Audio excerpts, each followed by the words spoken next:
રાજકોટ મહાનગરપાલિકાના નવા નાણાકીય વર્ષ 2026-27નું માનનીય મ્યુનિસિપલ કમિશનરે અંદાજપત્ર સ્ટેન્ડિંગ કમિટી સમક્ષ રજૂ કર્યું.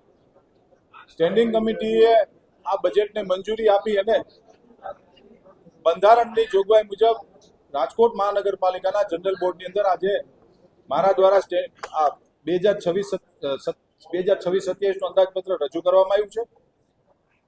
1973 થી લઈ અને આજે 2026માં જ્યારે આપણે રાજકોટના શહેરીજનો માટે ભારતીય જનતા પાર્ટીના શાસકોને રાજકોટ શહેરના પ્રજાજનોના આશીર્વાદથી 52 વર્ષથી રાજકોટના નગરજનોના અમે લોકસેવાના કામો કરતા આવ્યા છીએ. માનનીય મ્યુનિસિપલ કમિશનરશ્રીએ 3595 કરોડનું કરબોજા સાથેનું જે બજેટ સ્ટેન્ડિંગ કમિટીમાં મંજૂર કર્યું હતું. સ્ટેન્ડિંગ કમિટીએ કરબોજો ફગાવીને વધુ સેવાકીય યોજનાઓનો ઉમેરો કરીને આજે રાજકોટ મહાનગરપાલિકાના જનરલ બોર્ડની અંદર કુલ 3604.70 કરોડનું નવા નાણાકીય વર્ષ 2026-27નું અંદાજપત્ર સૌ ભારતીય જનતા પાર્ટીના કોર્પોરેટરશ્રીઓની અધ્યક્ષતાની અંદર આજે આ અંદાજપત્ર મંજૂર કરવામાં આવ્યું છે. આપ સૌ મીડિયાના મિત્રોના માધ્યમથી રાજકોટ શહેરના નગરજનોને હું ખાતરી આપું છું કે આવનારા વર્ષની અંદર જે બજેટની યોજનાઓ આ યોજનાઓ તમારા સૌના માટે આપણા સૌના માટે આ યોજનાઓ અમે લોકો બજેટમાં મૂકતા હોઈએ છીએ અને આનું અનુકરણ કરવા માટેના પણ અમે લોકો પ્રયત્ન કરતા હોઈએ છીએ અને અમે કર્યા પણ છે. આજે ગર્વ સાથે કહેવું પડે છે કે રાજકોટ શહેરમાં છેલ્લા 2.5 વર્ષની અંદર ભારતીય જનતા પાર્ટીની અમારી આ ટર્મના શાસકો દ્વારા 38 અબજ એટલે કે 3800 કરોડના અંદાજિત ખર્ચે છેલ્લા 2.5 વર્ષની અંદર ઇન્ફ્રાસ્ટ્રક્ચર ઊભું કરવામાં અમે સફળતા પ્રાપ્ત કરી છે.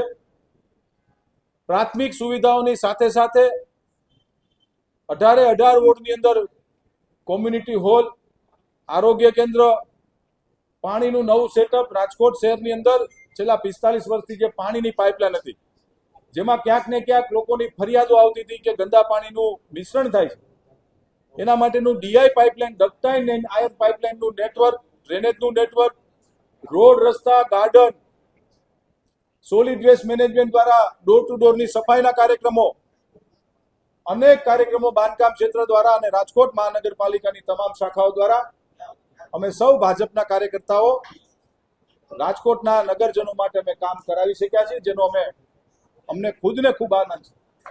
મિત્રો, પીપીપી યોજના એ કોઈ ખરાબ યોજના નથી. વિપક્ષના સભ્યો ઘણા વર્ષોથી સરકારમાં નથી એટલે એને ખુદને ખબર નથી કે પીપીપી એટલે શું કહેવાય.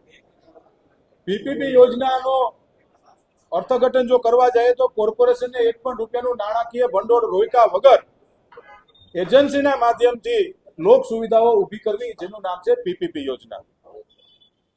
અટલ સરોવરની અંદર સ્માર્ટ સિટીની અંદર જે નમો વન બનાવીએ છીએ એ પણ પીપીપી યોજના.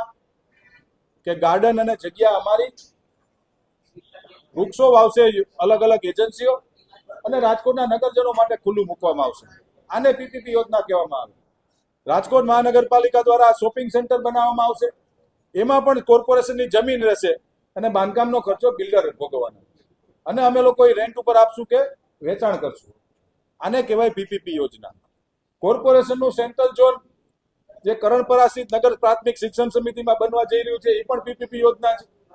એમાં જગ્યા અમારી રહેશે, બિલ્ડર બાંધકામ કરશે. આને કહેવાય પીપીપી યોજના.